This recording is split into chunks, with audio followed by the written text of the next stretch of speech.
প্রবাসীর মা বাপ যারা আছেন, আপনারা কিছু মা বাপ এমন আছে ফোলায় কামাইছে না কামাইছে খবর নাই, ফোনটা দইরা হুদাই কান্দে, টেহা দে, টেহা লাগবো, এই হয়েছে হে হয়েছে, বিভিন্ন এক্সকিউজ কারণ দেখাইয়া ফোলার কাছ থেকে অনেক টাকা আনাইবেন। আপনার ছেলেই তো, কামাইলে আপনারাই দিব, থাকলে আপনারাই খাবেন, কিন্তু পোলারে মানসিক চাপ দিয়েন না। যদি দরকার হয় কইেন, কিন্তু দরকার না হইলে এটারে মানসিক চাপ দিয়েন না। ওর কিন্তু মানসিক অবস্থা ভালো না। সারাদিন যাই পরিশ্রম করে, রাতে যখন বিছানায় ঘুমাইতে আসে বুক ফাইটটা চিৎকারাইয়ে কারো কাছে কইতেও পারে না, ঠিক কিনা বলেন? মোবাইলে ভিডিও কলে যখন বাচ্চারা দেখে, সন্তানটা আব্বা ডাকতেছে কিন্তু বাচ্চাটারে বুকে জড়াইতে পারতেছে না, কলজাটা ফাইটটা জায়গা। অতএব সন্তানের কষ্টটা বুঝছেন, ন্যায় পরায়ণ শাসক হইয়েন, তাইলে মরলে হাসরের ময়দানে দাঁড়াইলে আল্লাহ আরশে আজিমের ছায়ায় জায়গা দিবে। জোরে কন্যা সুবহানাল্লাহ। বেটা আব্বা এত বছর বিদেশ থেকে আমি কামাই করলাম, আপনি আমার লেগে কিটা করছেন? করে তোর লেগে করবো না। কোহিটা কার লেগে করছেন? কত ছোট ভাইয়ের লেগে। কার এই যে অর্ধেক করতেছেন, অর্ধেক কইছি বিল্ডিং, এটা কয়টা তোর মেজো ভাইয়ের লেগে। কত আমারটা কোনটা? কই এই যে তোরটা, এটা বানামো, তুই আবার বিদেশ গেলে টিয়া ফাটাইলে এরপরে বানামো। আমার প্রবাসে যে সমস্ত যুবক ভাইয়েরা আছো, তোমার মা বাবা যদি তোমার পাঠানো টাকা সঠিকভাবে ব্যবহার করে তাহলে সব টাকা পাঠাও। আর যদি তোমার হক থেকে মাহরুম করে, শুধু মা বাবার খরচের টাকা দিবি আর সাইরে নাও দিবি না। ঠিক কিনা বলেন? জীবন শেষ বেটার। বউ পোলাপান সব থুইয়া জেলখানার মতো জীবন যাপন করতেছে। বাচ্চা থাইকাও কবরের মতো জিন্দিগি বেটা বরণ করছে। এক রুমে 6 জন থাকে, 8 জন থাকে, কোন রকম বিছনাটা তাইয়া পয়রা থাকে, মাস গেলে লাখ লাখ টাকা ইনকাম করে বাড়িতে দেয়। আর আপনি বাপ, আপনি করেন কি? ওই জেডি বাইক আজাইরা যেডি কাম করে না, বাটফারি সিডারি করে বেড়ায়, হেগুলিরে খাওয়াইয়া ওই পোলারে জিরু করে দেন। আপনার মতো বাপের মাসে 15,000 টাকার বেশি ছেড়ে না দেওয়া উচিত না। ঠিক কিনা বলেন? ছেড়ে না দিবি না। প্রবাসে যারা আছো তোমাদেরকে বলি, যদি তোমার মা বাবা সঠিক ব্যবহার করে তাহলে সব দেও। তোমার লেগে যদি ভবিষ্যতে চিন্তা করে জমা রাখে সব দাও। এমনও ঘটনা বাংলার জমিনে ঘটে, 20 বছর বিদেশ করে আয়া দেয়, হেবেড়ার লেগে কিচ্ছুই রাখে না, সব খাইয়া ফিদা শেষ। আসেনি এমন ঘটনা? প্রবাসের লোক যারা বিদেশে যারা থাকে, এদের কলিজায় যে কি পরিমাণ একটা ব্যথা লাগে, এই ব্যথাটা না পারে এরা বুঝাইতো, না পারে আবার যৌবনকালে ফিরে যাইতো যে আবার 20 বছর কামাই আমার দামি করবো। ওইটা তো পারে না, জীবনও তো শেষ। এমনও ছেলে আছে প্রবাসে থাকে, বাড়ির মা বাবা তার সম্পত্তি অন্যায়ভাবে ভাইদেরকে দিয়ে দেওয়ার কারণে অন্যায়ভাবে সম্পদ কিনে, ওই ফোলার কামাই দিয়ে জমি কিনে বাপে 14 গোষ্ঠীর নামে, সবার নামে জায়গা কিনে। কেন? যেই ছেলের পয়সা দিয়ে কিনবেন ওই ছেলের নামে কিনেন। ছেলে কইবা আব্বা আপনার নামে কিনেন, ছেলে বলবে বাবা আপনার নামে কিনেন। কিন্তু আপনি যদি ন্যায়পরায়ণ বাদশা হতে চান, আল্লাহর আরশ আজিমের ছায়ায় যদি জায়গা পেতে চান, যার টাকা তার নামে কিনবেন। ঠিক কিনা বলেন? যার টাকা তার নামে কিনেন। ছোট ভাই যারা আছে হেরা যদি কয় আমরা নাম দিলেন না, বেলা কামাই সত্যি, যা জমিত ফসল করে খাই গা, জমি কিনা দিছি, জমিত ক্ষেত কর গা, যা ফসল লাগাই গা, লাগাইয়া মা বাপেরও দিস, তোরাও খাই, যা কর। এর দূর কর তার বাবা, কিন্তু জমির মালিকানা দেওয়ান যাইতো না, যে কামাইছে তারে দিবেন। গুনাহগারের গুনাহ ঝরে নবী দুরুদে আপনার, গুনাহগারের গুনাহ ঝরে নবী দুরুদে আপনার। রোজ হাসরে পার করিবেন, রোজ হাসরে পার করিবেন উম্মত গুনাহগার নবীজি। আল্লাহ আল্লাহ আল্লাহ লা ইলাহা হো আল্লাহ আল্লাহ লা ইলাহা রহমাতাল লিল আলামিন নবী উম্মতের কান্ডার রহমাতাল লিল আলামিন নবী উম্মতের শাফাআত করে রোজ হাশরে শাফাআত করে রোজ হাশরে উম্মত করবেন পার নবীজি আল্লাহ আল্লাহ আল্লাহ ইল্লাহু আল্লাহ আল্লাহ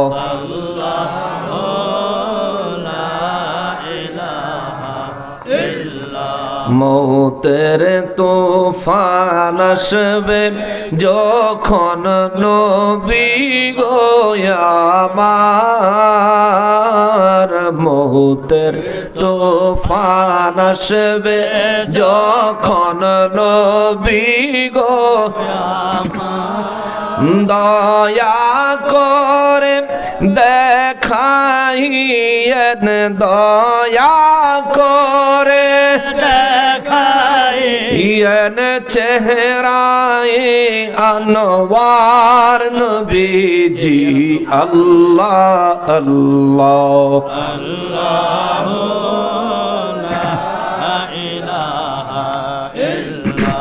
ও আল্লাহ আল্লাহ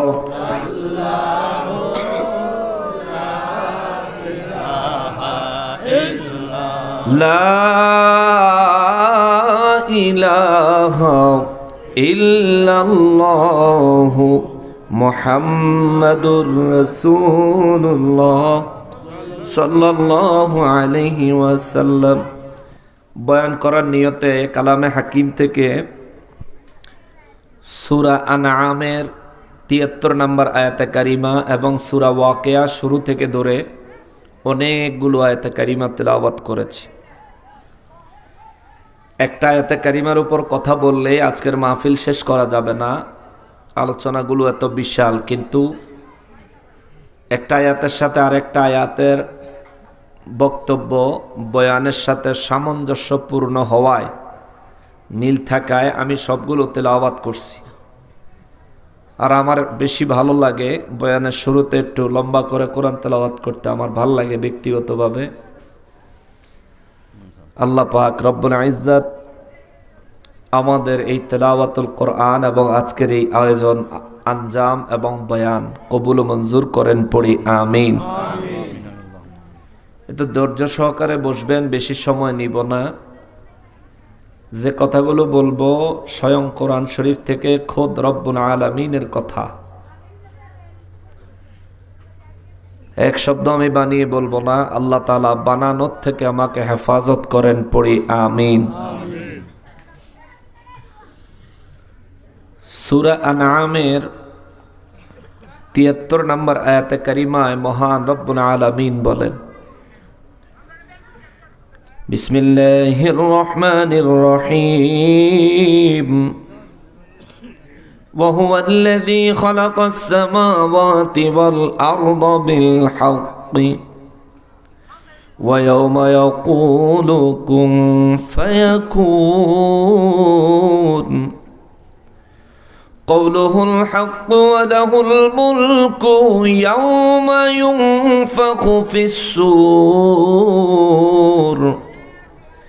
عالم الغيب والشهادة وهو الحكيم الخبير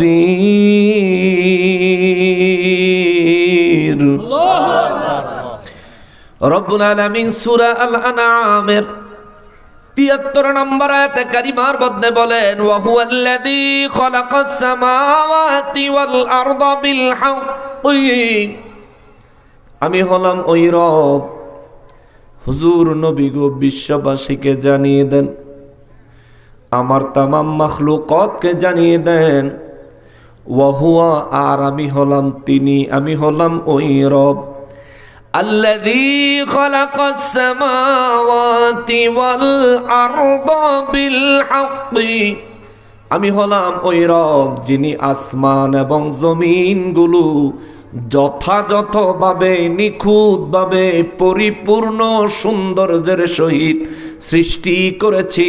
চিৎকার দিয়া বলেন সুবহানাল্লাহ। মুসলমানের আরে ওই আসমান বানাইছেন কে? এ জমিন বানাইলেন কে? জবান খুলে বলতে হবে কে? ওই আসমান আমার আল্লাহ বানাইছেন। আল্লাহ বলেন বিল হাক্কি, যথাযথভাবে বানাইছি, যেমন ভাবে বানানো দরকার ছিল তেমন ভাবে বানাইছি, নিখুঁতভাবে বানাইছি। এমন নিখুঁত রে বাবা, জমিন থেকে আসমানের দিকে নজর করলে ওই যে আকাশ দেখা যায়, কোনো জায়গায় বাঁকা হয়েছে মনে হয়নি, কোনো জায়গায় ঢুকে গেছে মনে হয়নি, কোনো জায়গার থেকে বেশি বের হয়ে গেছে এমন মনে হয়নি। কথা কন্যা কা?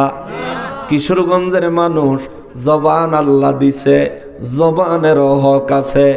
দিনের স্বার্থে যদি আপনার জবান না খোলেন, আল্লাহ পাকের প্রশংসায় যদি আপনারা জবান ব্যবহার না করেন, হাসরের ময়দানে আপনি আপনার জবানের হিসাব দিতে গিয়ে আটকায়া যাবেন। এই জন্য বলি রে বাবা, আমার সাথে একটু জবাব দেন, ওই যে আসমান এই যে জমিন নিখুঁতভাবে বানাইলেন কে? ওই রব্বুল ইজ্জত কয় নিখুঁতভাবে বানাইছি নবী গো। দুনিয়াবাসীকে বলে দেন, ওয়া হুয়াল্লাযী খালাকাস সামাওয়াতি ওয়াল আরদা বিল হাক্কি, আমি হলাম ওই রব যিনি আসমান বানাইছি নিখুঁতভাবে, জমিন বানাইছি নিখুঁতভাবে।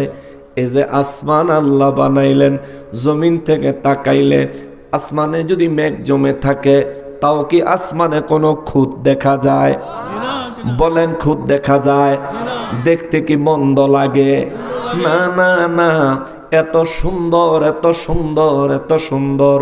এই জন্য কবিরা সুন্দর করে লিখছেন, খুঁটিবিহীন নীলিমাকাশ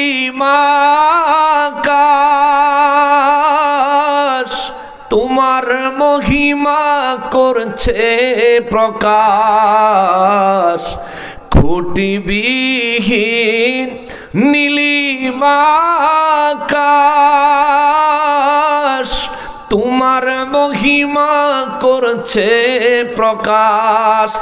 মেঘরাশি বৃষ্টি ছড়ায়, মেঘরাশি বৃষ্টি ছড়ায়, তোমার নিপুণ ইশারায় শুকরিয়া জানাই তোমায়, শুকরিয়া জানাই আল্লাহ, শুকরিয়া জানাই তোমায়। অসহায় বান্দা মোরা বেঁচে আছি তোমার দয়ায়। ঠিক কিনা? মারহাবা বলেন। এ মুসলমান, মুসলমানেরা রে, আমার রব এত বড় আসমান বানাইলেন, কোনো খুঁটি দেয় নাই। ছোট্ট একটু প্যান্ডেল বানানোর জন্য আমাদেরকে কতগুলো খুঁটি ব্যবহার করা লাগছে, কিন্তু আমার রব আসমান বানাইছেন, কোনো খুঁটি দেয় নাই। খুঁটি ছাড়া রব্বুল ইজ্জত বলেন, নবী গো বিশ্ববাসীকে বলে দেন, এই আসমান আমি বানাইছি নিখুঁতভাবে। এই যে জমিন আমার আল্লাহ বানাইছেন, এই জমিনের কথাও আল্লাহ দাবি করেছেন নিখুঁতভাবে বানাইছেন। আপনার কি মনে হয় এই জমিনে কি কোনো খুঁত আছে? বলেন, কোনো খুঁত আছে? যেখানে পানি দরকার সেখানে পানি দিছেন কে? যেখানে জমি মাটি দরকার সেখানে মাটি দিছেন কে? এই আসমান আমার আল্লাহ বানাইলেন, এ জমিন আমার আল্লাহ বানাইলেন, আমার নবী রহমাতুল লিল আলামিন কেও আমার আল্লাহ বানাইলেন। বাবা বুঝে থাকলে জবাব দেন, জমিন আসমান আগে বানাইছেন নাকি নবী আগে বানাইছে? কারে আগে বানাইছে? আমার নূর নবী রহমাতুল লিল আলামিন কে আমার আল্লাহ সর্বপ্রথম বানিয়েছেন। যখন আরশ নাই, যখন কুরসি নাই, যখন লৌহ নাই, যখন কলম নাই, যখন ফেরেশতা নাই, যখন আসমান নাই, যখন জান্নাত নাই, যখন জাহান্নাম নাই, যখন এই জমিনে মাটি বলতে কিচ্ছু নাই, যখন এই জমিনে এক ফোঁটা পানিও ছিল না, জমিনই ছিল না, জগতেই ছিল না, এক কথায় একমাত্র রব্বুল ইজ্জাত যখন ছিলেন, তখন আমার নূর নবী রহমাতুল লিল আলামিনকে আমার আল্লাহ বানাইলেন। নবী বানানোর পরে আমার আল্লাহ নবীর প্রশংসায় আমার নবী রব্বুল ইজ্জাতকে প্রশংসা করেছেন।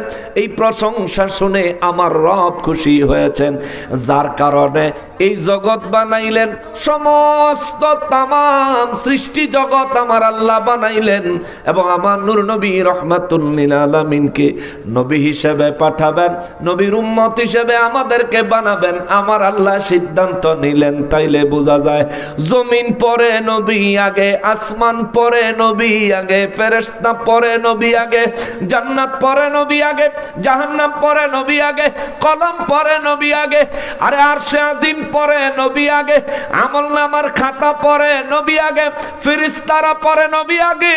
এক কথায় রব্বুল ইজ্জাতের প্রথম সৃষ্টি আমার নবী। কথা বলেন ঠিক কিনা? যখন আল্লাহ নবী বানাইছেন তখন আল্লাহ মাটি বানাইছেন? তাহলে যারা নবীরে মাটির নবী কয় তাদের বক্তব্যে কোনো যুক্তি আছে? তাদের বক্তব্যের পক্ষে মজবুত কোনো দলিল আছে? বলেন আছে? নাই। কারণ নবীরে আল্লাহ যখন বানাইছেন তখন মাটি আল্লাহ বানাই নাই, মাটি তো আসিলই না, তো মাটি দিয়ে নবীর আল্লাহ বানাইব কিন্তু? রব্বুল ইজ্জাতের প্রথম সৃষ্টি কি মাটি না নবী? প্রথম সৃষ্টি হইল নবী। প্রথম সৃষ্টি আল্লাহ মাটি বানায় নাই। কেউ যদি বলে মাটি দিয়া নবী বানাইছে, তাইলে আগে প্রমাণ করতে হবে নবীর আগে আল্লাহ মাটি বানাইছে। ঠিক কিনা বলেন? আগে প্রমাণ করতে হবে নবীর আগে আল্লাহ মাটি বানাইছে।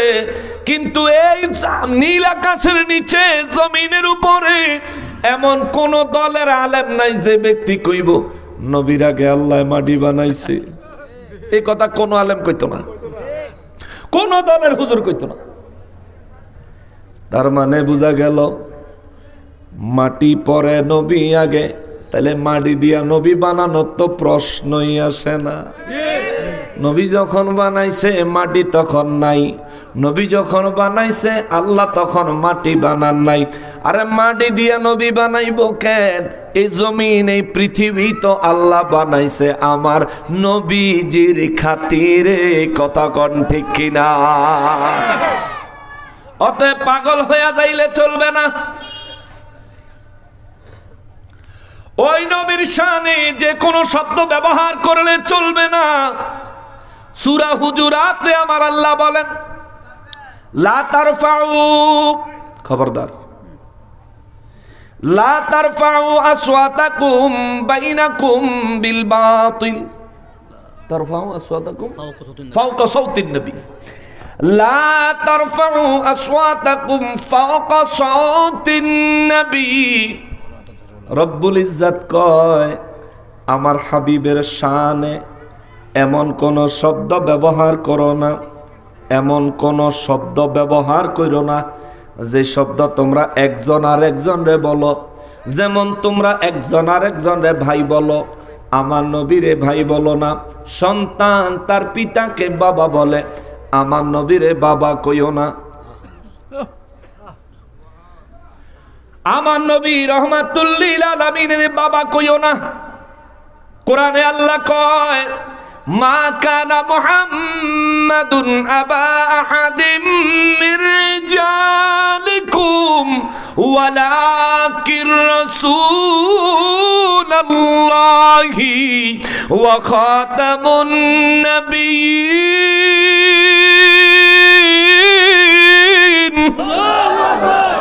রব্বুল আলামিন কয় আমার হাবিব রহমাতুল লিল আলামিনের কোন পুরুষের বাপ বানাই নাই,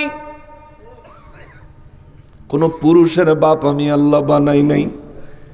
নবীর চারজন পুত্র সন্তান ছিলেন, তহের, তৈয়ব, কাসেম, ইব্রাহিম। চারজন পুত্র সন্তান নবীর থাকার পরেও আল্লাহ কয় আমি আমার হাবিবকে কোনো পুরুষের বাবা বানাই নাই। কিন্তু নবীজির চারজন পুত্র সন্তান ছিলেন। নবীর কাছে ব্যাখ্যা জানতে চাইলে নবী বললেন মানুষ যখন 10 বছরের চাইতে বয়স বেশি হয় তখন মানুষকে আল্লাহ রব্বুল ইজ্জত আমলের হিসাবের খাতা খোলে, তখন মানুষকে পুরুষের কাতারে ধরা যায়। কিন্তু আল্লাহ আমায় নবীর যে সন্তানগুলো দিছেন তাদেরকে 10 বছরের আগে আগে দুনিয়ার থেকে নিয়ে গেছেন, যার কারণে আল্লাহ বলছেন মা কানা মুহাম্মাদুন আবা আহাদিন, এমন কোন একজন ব্যক্তিও জমিনে আমি আল্লাহ পয়দা করি নাই যেই ব্যক্তি আমার হাবিবকে বাপ ডাকবে, আব্বা ডাকবে, যেই পুরুষ বাপ ডাকবে আমার হাবিবের বাপ ডাকবা না আবা আহাদিম মির রিজালিকুম ওয়ালাকির রাসূলুল্লাহ, বরং আমার নবীকে বলবা রাসূলুল্লাহ, আমার হাবিবকে বলবা ওয়া খাতামান নবীন। জোরে বলেন আল্লাহু আকবার। নবীরে রাসূলুল্লাহ বলতে বলেন কে? নবীকে খাতামুন নবীন বলে লকব ধরে ডাক দিতে বলেন কে? আল্লাহ। কিন্তু কাউবয় কইতে কইছে কাউবয় কইতে কইছে, সিক্স প্যাক কইতে কইছে, বেদ্য শিক্ষিত বেলে, ডক্টর বেলে নবীর শানে কোন শব্দ ব্যবহার করতে হবে এই জ্ঞান যার নাই এটারে কি ডক্টর কোন যায় না? এ তো ডক্টর নামের কলঙ্ক। এ মুসলমানেরা, আমার পেয়ারা নবীর উম্মতেরা, রব্বুল আলামিন বলেন নবী গো, ও নবী বিশ্ববাসীর কাছে আমি আল্লাহর একটা পরিচয় তুলে ধরেন।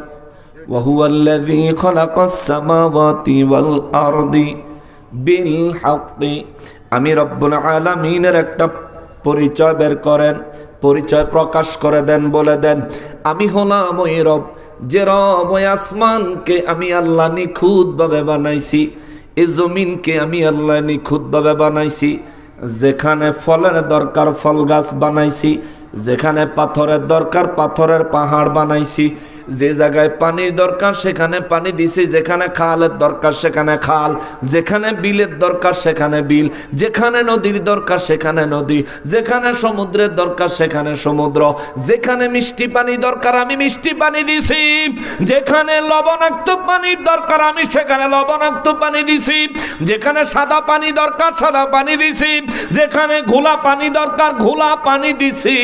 নবী গো, নবী বিশ্ববাসীরে বলেন আমি হলাম ওই রব যিনি আসমান জমিন বানাইছি বিল হাক্কি, পরিপূর্ণ নিখুঁত ভাবে, যেইভাবে বানানো উচিত ছিল প্রয়োজন ছিল ঠিক সেইভাবে। জোরে বলেন আল্লাহু আকবার। রব্বুল ইজ্জত তারপরে বলেন ওয়া ইয়াউমা ইয়াকুলু কুন ফায়াকুন,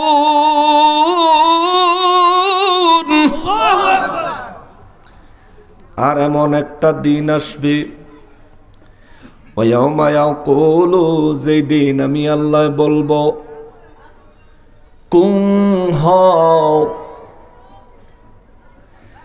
এমন একটা দিন আসবে যেদিন আমি রব্বুল আলামিন বলবো কুন মানে হও, ফায়াকুন, রব্বুল আলামিন বলেন আমি বলতে দেরি হবে কিন্তু হইয়া যাইতে দেরি হবে না। সুবহানাল্লাহ। রব্বুল আলামিন বলেন এমন একটা দিন আসবে যেদিন আমি বলবো হও, ফায়াকুন সাথে সাথে তা হয়ে যাবে। সাহাবায়ে কেরাম বলেন নবী গো, ও রাহমাতুল লিল আলামিন, আমার রব্বুল আলামিন কোন দিন বলবেন হও আর সাথে সাথে হয়ে যাবে? ইয়া রাসূলুল্লাহ ওই দিনটা কোন দিন? আমার নবী বলেন সবর করো, কোরআনের আয়াত শোনো। আমার আল্লাহ বলেন কওলুহুল হাক্কু, ওই দিন আমি রব্বুল আলামিন যা বলবো যথার্থ বলবো, যা বলা দরকার তাই বলবো। কিন্তু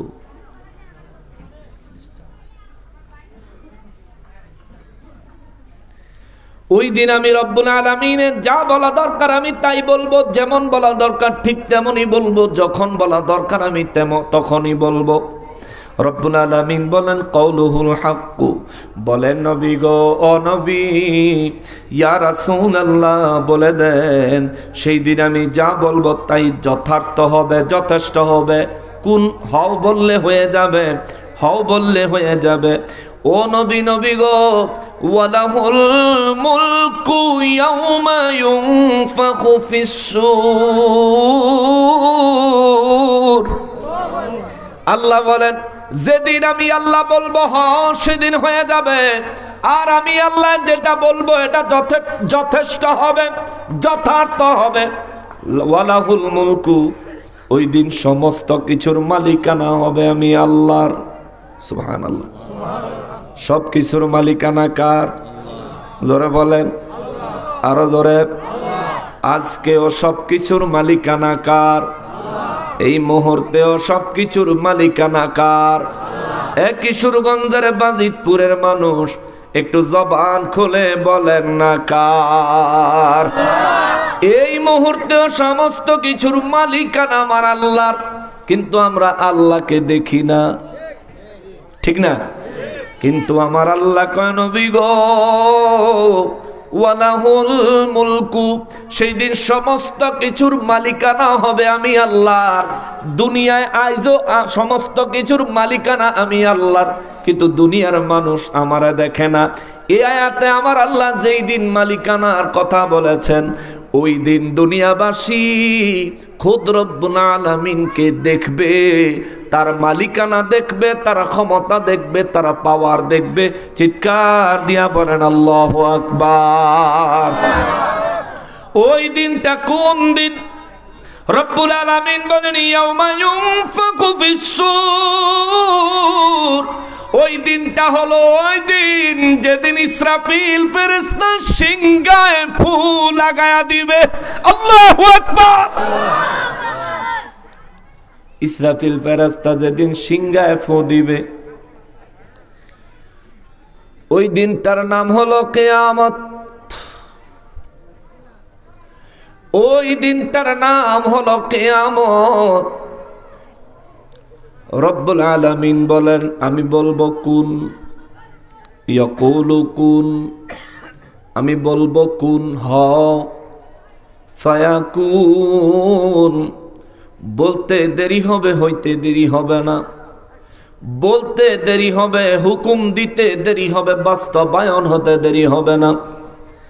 আমার আল্লাহ কয় এই ঘটনা যেদিন ঘটবে ওই দিন আমি আল্লাহর কথাই হবে শেষ কথা, আমি আল্লাহর কথাই হবে চূড়ান্ত কথা, আমি আল্লাহর ফয়সালাই হবে চূড়ান্ত ফয়সালা। দুনিয়ায় 30 পারা কোরআনুল কারীমের মাধ্যমে আমি আল্লাহ কত ফয়সালা দিলাম, মানুষ তোমার মনে চাইলে মানছ না, মনে চাইলে নাই। দুনিয়ায় ইচ্ছা করলে মন চাইলে নামাজে গেছো, মনে না চাইলে নামাজে যাও নাই। মনে চাইলে হালাল হারামের ক্ষেত্রে আমি রবের কথা মানছো, মনে না চাইলে হালাল হারাম মানো নাই।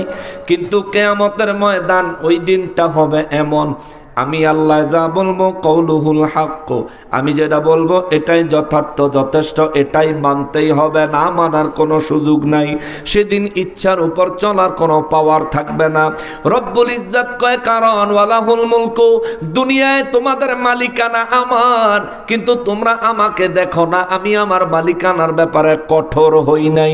আমার দুনিয়ায় তোমার ইচ্ছা মতো চলার সুযোগ ক্ষমতা তোমার আমি আল্লাহ দিছি। আমার দুনিয়ায় আমার সৃষ্টিতে, আমার জগতে, আমার দেওয়া রিজিক খায়া আমি রবের সাথে তুমি নাফরমানি করো, আমি আল্লাহ তোমার বাধা দেই নাই। কিন্তু সেই দিন, ওই দিন, যেই দিন আমি আল্লাহ বলবো কুন হও, ইসরাফিল ফেরেশতারে যেদিন বাঁশিতে ফু লাগাও, ইসরাফিল ফেরেশতা যেদিন বাঁশিতে ফু লাগাবে, ওই দিনকার সমস্ত ক্ষমতা হবে আমার। ওয়ালাহুল মুলকু, সমস্ত মালিকানা আমার।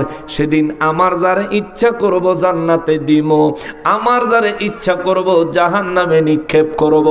তবে শোন রে বান্দা শোন, আমি আল্লাহ তোদেরকে বানাইছি জাহান্নামে নিক্ষেপ করার জন্য না, আমি তোদেরকে মায়া কইরা ভালোবাসা বানাইছি, আরে তো করে বানাইছি তো জান্নাতে।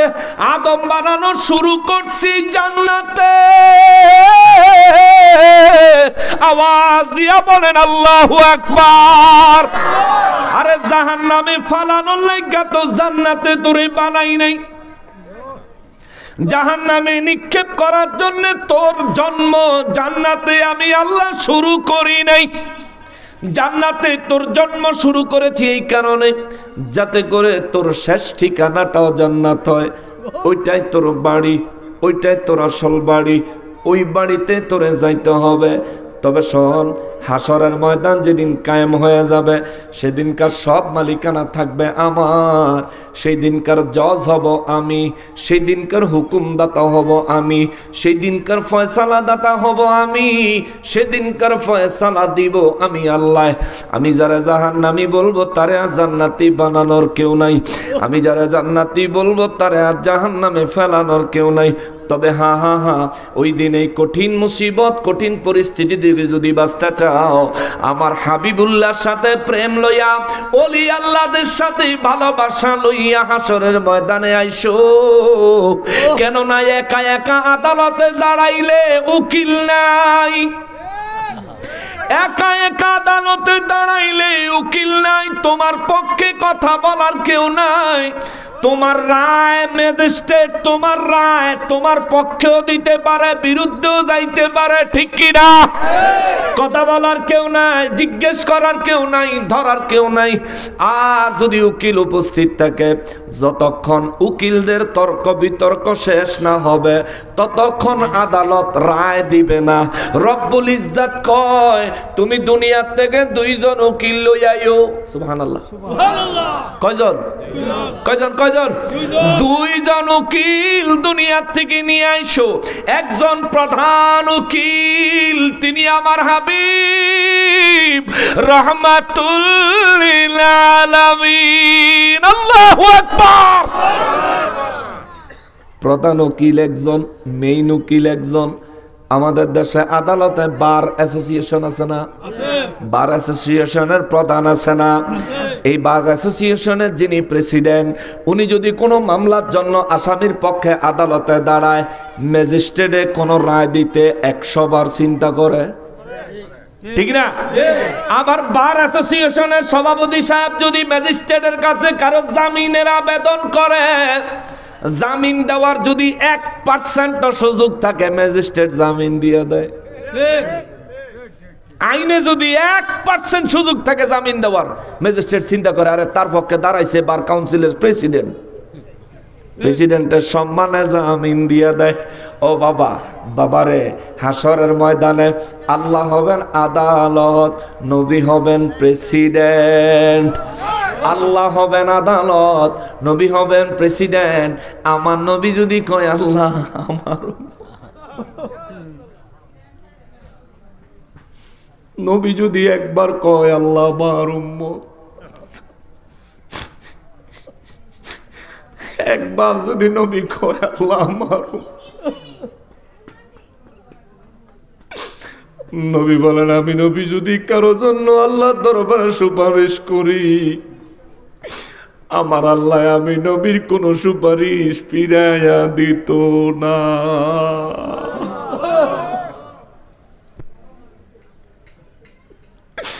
নবীকে জাহান্নামে নিয়ে যাওয়ার পথে আদম নবী আমারে ডাক দিব, ইয়া আহমদ।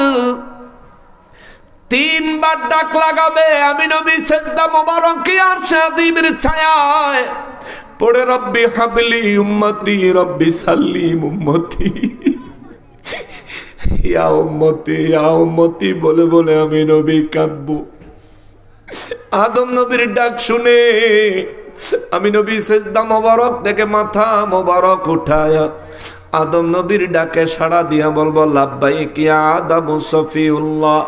ও আদম সফিউল্লাহ, আমি উপস্থিত, বলেন কেন ডাকলেন? আদম নবী বলবেন, যে উম্মতের জন্য আপনি সেজদা লাগাইয়া কান্দেন, এই মাত্র আপনার একটা উম্মত ফেরেশতারা গ্রেফতার কইরা জাহান্নামের দিকে নিয়ে যাইতে দেখলাম। নবী কয় সেদিন আমি পাগল পারা হয়ে যাব।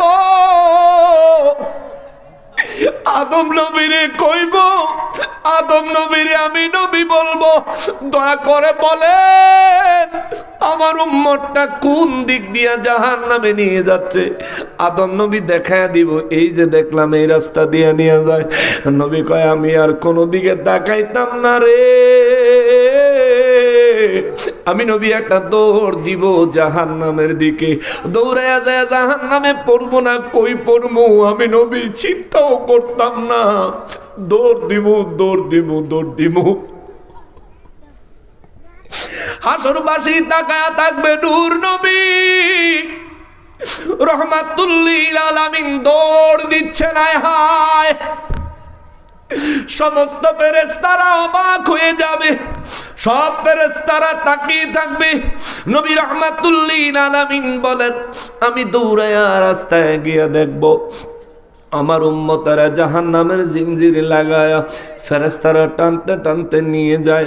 আমি পিছন দিয়ে যাই আমার উম্মতের হাতটা টেনে ধরবো। কারো ক্ষমতা থাকতো না আল্লাহর সিদ্ধান্তের বাইরে কথা বলার, কারো ক্ষমতা থাকতো না কেউ রে জাহান্নামে নিয়ে যাওয়ার সময় পিছন দিয়া টাইনা ধরার। কিন্তু আমার নবী কয়, আমার নবী কয় আমি নবী পিছন দিয়ে আমার উম্মতের হাত টেনে ধরবো। সামনের দিকে ফেরেশতারা, পিছন দিকে ঘুরে দেখবে আমি আমার উম্মতের ধইরা রাখছি। ফেরেশতারা কইব নবী গো রাহমাতুল লিল আলামিন আপনি তারে কেন ধরছেন? নবী বলবেন তারা তোমরা কই নিয়ে যাও। আমার নবী কয় সাহাবীরা আমি যখন জিজ্ঞাসা করব ফেরেশতারা কইব হুজুর এই লোকটার গুনাহ বেশি হইছে না কম হইছে? আমরা মিজানে ওজন দিছিলাম, ওজন দেওয়ার পর তার গুনাহ কম হইছে নেক বেশি হইছে, নেক কম হইছে গুনাহ বেশি হইছে, যার কারণে ইয়া রাসূলুল্লাহ আল্লাহ পাকের সিদ্ধান্ত হলো মিজানে ওজন দিলে নেকের গুনাহ ওজন দিলে যার গুনাহ বেশি হবে তারা জাহান্নামে নিয়ে যাব, যার নেক বেশি হবে তারা আরশে আজিমের ডান পাশে রাখবো, জান্নাতের দিকে তাকে পাঠানোর জন্য আল্লাহ নির্দেশ দিছে। ইয়া রাসূলুল্লাহ নবী গো তার গুনাহ বেশি হওয়ার কারণে আমরা জাহান্নামের দিকে নিয়ে যাই। আমার নবী রাহমাতুল লিল আলামিন বলেন আমি সেদিন ফেরেশতাদেরকে বলবো ফেরেশতারা রে যারা জাহান্নামে নিয়ে যাও তারা তোমরা চিনোনি? ফেরেশতারা বলবে ইয়া রাসূলুল্লাহ না আমরা চিনি না। নবী কয় আমি আমার উম্মতের দইরা কমু ফেরেশতারা রে এটা আমি নবীর গুনাহগার উম্মত, আমার না দেখায়া বুঝি জাহান্নামে নিয়ে যাস। আমি আল্লাহ আর শাজিমের নিচে ছায়ায় সেজদায় পড়ে আমি আমার এই পাগল উম্মতের জন্য কান্দা পেরেশান। 1450 বছর আগে আমার নবী সারা হায়াতে জিন্দেগি মুবারক কেঁদেছেন, আজও রওজা মুবারকে 1450 বছর ধরে নবী কাঁদেন। হাসরের ময়দানে নবী বলবেন 63 বছর আমি নবী আমার এই উম্মতের মায়ায় কেঁদেছি। রওজা মুবারকে কিয়ামত পর্যন্ত উম্মতের মায়ায় কেঁদেছি। আজও রওজা মুবারক থেকে বের হয়ে হাসরের ময়দানে আমার এই পাগল উম্মতের জন্য আমি নবী রব্বুল ইজ্জতের আরশে আজিমের ছায়ায় সেজদায় পড়ে কাঁদতেছি। আর আমারে না দেখায় আমার উম্মত তোরা জাহান্নামে নিয়ে যাও। ফেরেশতারা রে কাজটা কেমনে করলা? ফেরেশতারা কয় নবী গো বেয়াদবি নিয়েন না গো নবী। ইয়া রাসূলুল্লাহ আমরা শুধু আল্লাহর হুকুম পালন করছি। ইয়া রাসূলুল্লাহ আল্লাহ বলছেন গুনাহগার হইলে জাহান্নামে নিতেই জন্য নিয়ে রওনা দিছি। হুজুর যদি একবারও বুঝতাম আপনার উম্মত তাইলে আমরা ডাইরেক্ট জাহান্নামে রওনা দিতাম না, রব্বুল ইজ্জতের অনুমতির অপেক্ষা করতাম। আমার নবী কয় ফেরেশতারা রে ও ফেরেশতারা এখন আমার উম্মতের কি করবা? বলে ইয়া রাসূলুল্লাহ রব্বুল ইজ্জত যা বলেন আমরা তাই করব। আমার নবী বলেন সেই দিন আমি আমার দাড়িগুলো ধরবো, আর এক হাত রবের দরবারে বাড়ায় দিয়া ডাক দিব, মালিক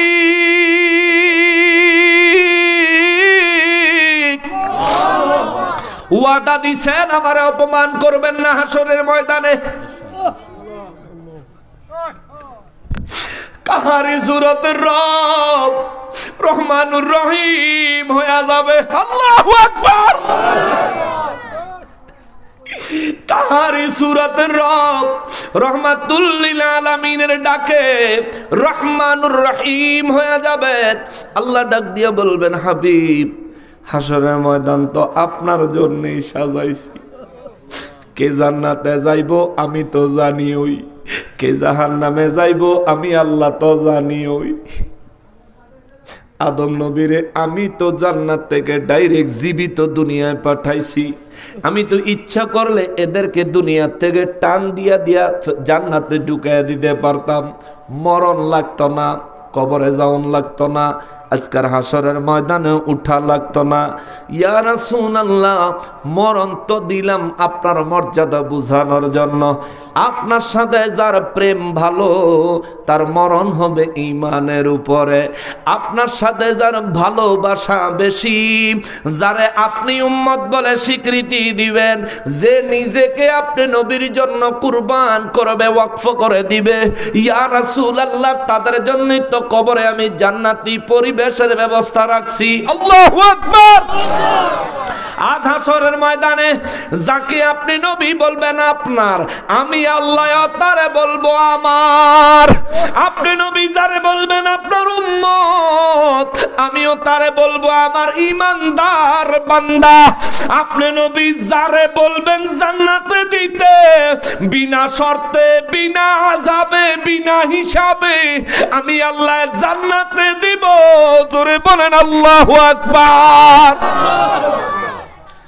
ইয়া রাসূলুল্লাহ, বলেন আজ আপনার কোন জায়গায় মনে হয়েছে আমি আল্লাহ আপনাকে অপমান করেছি? আমার নবী বলবেন, আল্লাহ যদি এমনই হয় আমারে না দেখায় আমার উম্মত জাহান্নামে নিয়ে যায়। ও মালিক, তুমি তো জানো আমি আমার উম্মতের জন্য কত দিওয়ানা। আমারে না দেখায় আমার উম্মত জাহান্নামের দিকে নিয়ে যায়। আদম নবী যদি আমার ডাক না দিত, আমার উম্মতরে তো জাহান্নামে নিক্ষেপ করত। আল্লাহ বলবেন, হুজুর আপনি কি চান?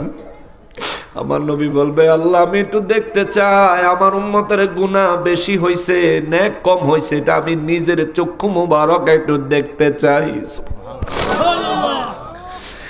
ফেরেশতাদেরকে রব্বুল ইজ্জত সেদিন গায়বী ভাবে আওয়াজ দিয়া বলবেন, ইয়া আইয়ুহাল মালায়েকা আতিউ মুহাম্মদ সাল্লাল্লাহু আলাইহি ওয়াসাল্লাম। আওয়াজ করে বলেন আল্লাহু আকবার। ফেরেশতাদেরকে আল্লাহ বলবেন, এ ফেরেশতার দলেরা এখন থেকে আমার হাবিব যা বলে তা করো। সুবহানাল্লাহ। হাসরের ময়দান বানাইছি আমি, কিন্তু বানাইছি হাবিবুল্লাহর জন্য।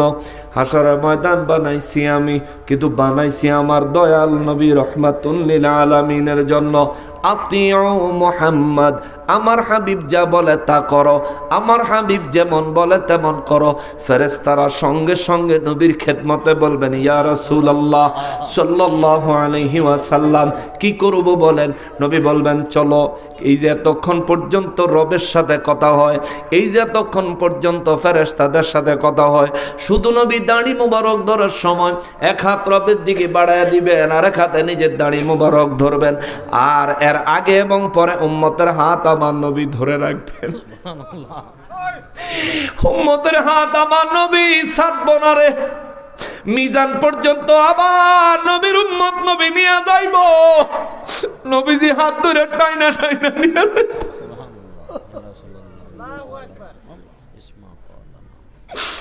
কি আছে যোগ্যতা আমার? কি যোগ্যতা আছে আমার যে আমার মতো গুনাহগারের হাত আমার নূর নবী রহমাতুল লিল আলামিন ধরবেন? নবীজি দেহ মোবারক, ও আমার নবীর দেহ মোবারক আমার দেহের সাথে লাগবে, আমার কি যোগ্যতা আছে? আরে আমি তো ঠিক মতো নামাজই পড়ি না, আমি তো ঠিক মতো হালাল হারামই মানি না, আমি তো আল্লাহ জমিনে থাকি কত ফখর করি, আমি তো আল্লাহ জমিনে থাকি আল্লাহর কত হুকুম আকাম অমান্য করি, আমি তো জমিনে বসবাস করি আল্লাহ, আমি তো সৃষ্টি হইলাম নবীর খাতিরে।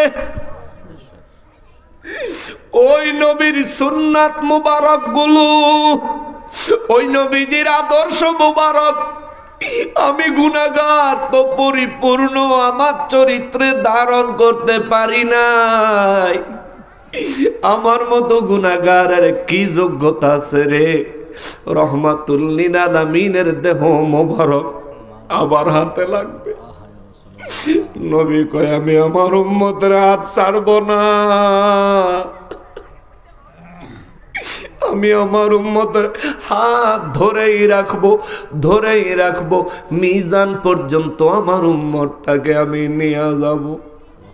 মিজানে যায়া আমার উম্মতের নেকার গুনাহ যখন মিজানে পাল্লায় দুই পাল্লায় উঠাইয়া দিবে, নবী কয় আমি যখন দেখবো আমার উম্মতের নেকের ওজন কম হয়ে যায়, ওই সময় কোন উম্মতের জন্য আমি নবী আমার পকেট মোবারক থেকে কাগজের মতো দেখা যাইব এইরকম এক টুকরা কাগজ তার নেকের পাল্লায় দিয়া দিব। কোন উম্মতের জন্য তার নেকের পাল্লায় আমি নবীর আঙ্গুল মোবারক লাগাইয়া দিব।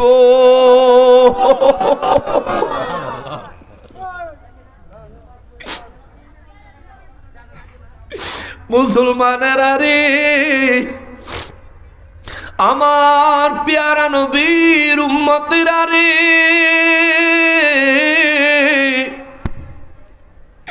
ওই মায়ার নবী দয়াল নবী রহমাতুল লিল আলামিন নবী বলেন আমি আমার উম্মতের পক্ষে সেদিন আল্লাহর দরবারে সুপারিশ করব।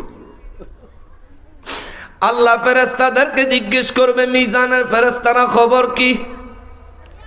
ফেরেশতারা বলবো মালিক আপনার হাবিব যারা নিয়ে আসে তার নেক যদি কম হয় নেকের পাল্লায় কাগজ দিয়া দেয়, কারো যদি নেক কম হয় তার নেকের পাল্লার নিচে তিনি আঙ্গুল মোবারক লাগাইয়া দেয়। ইয়া রাব্বাল আলামিন এই ঘটনায় চলতেছে। আমার রব ডাক দিয়া কইব ফেরেশতারা রে, আজ আমার হাবিব রহমাতুল লিল আলামিন যেটা করবে আমি আল্লাহ সেটাই কবুল করব। আমার হাবিব যা করবে আমি আল্লাহ আজ তাই করব। আমার হাবিব যেই বায়না করবে আমি আল্লাহ আমার হাবিবের ওই বায়না পূরণ করে গোটা সৃষ্টিকে দেখাবো। আমার হাবিব যা বলে যেমনে বলে আমি আল্লাহ তেমনেই সব কিছু করে দিব। আল্লাহু আকবার। ওই হাসরের ময়দানে আমরা প্রত্যেকটা মানুষকেই দাঁড়াতে হবে। এমন একজন মানুষ নাই যে হাসরের ময়দানে না দাঁড়ায় বাঁচতে পারবে। আজ আমরা এখানে যারা আছি যদি ইচ্ছে করে উঠে চলে যাইতে পারবেন, আবার ইচ্ছে করলে কতক্ষণ পরে এসে ঢুকতে পারবেন। কিন্তু রব্বুল ইজ্জাত যেদিন হাসরের ময়দান কায়েম করবে ইচ্ছা করলে দেরি কইরা হাজির হওয়ার কোনো সুযোগ নাই। ইচ্ছা করলে ওই ময়দান থেকে সূর্যের তাপ আর জমিনে তামার জমিন তামার এই জমিন আল্লাহ তামা দিয়া বানায়া উত্তপ্ত হয়ে যাইব। সূর্যের তাপে তামা দিয়া বানাইবেন, সূর্যের তাপে উত্তপ্ত হয়ে যাইব।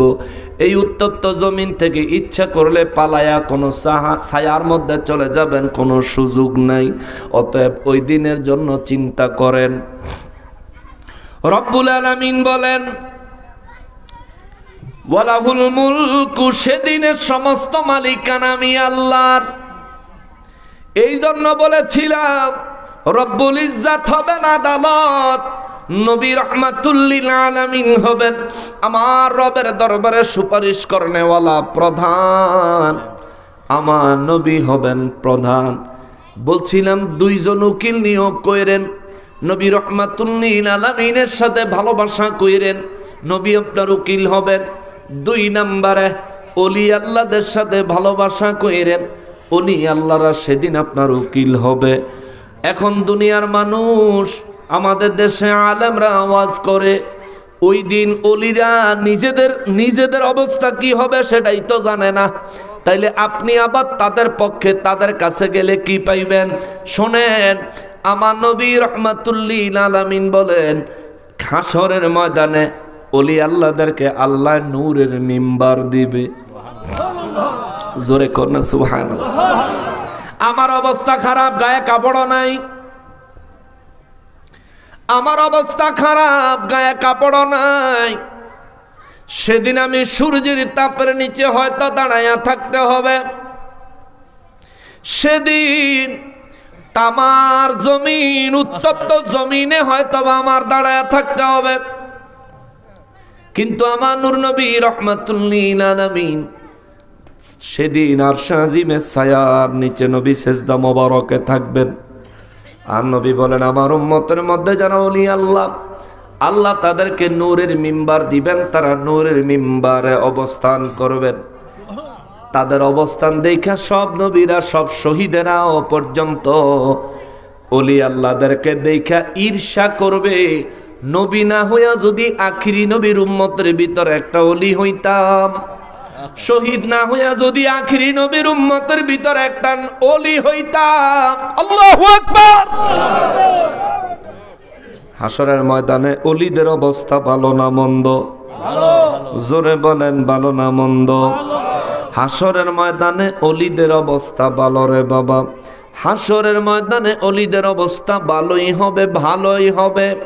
অতএব যারা দুনিয়ায় হাশরের ময়দানে ওলি আল্লাহরা নিজেদের অবস্থা কি হবে জানে না বলে চালায়া দিতে চায়, আমরা তাদের বক্তব্যের তীব্র নিন্দা ও প্রতিবাদ জানাই। দুনিয়ায় যে সমস্ত ভণ্ড ওলি হিসেবে নিজেকে দাবি করে, ওই সমস্ত ভণ্ডরার অবস্থা হাশরের ময়দানে খারাপ হবে নিশ্চিত। কিন্তু দুনিয়ায় যারা সত্যিকারের ওলি আল্লাহ, দুনিয়ায় যারা সত্যিকারের কামেলে মুকাম্মেল, এই সমস্ত মানুষগুলারে হাশরের ময়দানে নূরের মিম্বার দান করবেন কে? সেদিন ওলিরা সুপারিশ করবে মুরিদের জন্য। সেদিন ওলিরা সুপারিশ করবেন না আশিক, জাকির, মুহিব্বিনের জন্য। সুবহানাল্লাহ। এই জন্য ওলি আল্লাহর কাছে বায়াত হয়েন। এই জন্য একজন হক্কানি রব্বানি পীর কামেল মুকাম্মেল দেখে বায়াত হবেন। এটা আপনি ওলি নিয়োগ করলেন, এটা আপনি উকিল নিয়োগ করলেন। দুনিয়ার আদালতের উকিল নিয়োগ করতে গেলে মোটা অঙ্কের পয়সা দেওয়া লাগে, কিন্তু এই উকিল আল্লাহর ওলি হওয়ার কারণে দুনিয়ার সম্পত্তির কোনো লোভ লালসা তার ভিতরে যাইবেন ফি সাবিলিল্লাহ। তিনি আপনাকে তরিকতের সবক দিবেন ফি আমানিল্লাহ, ঠিক কিনা?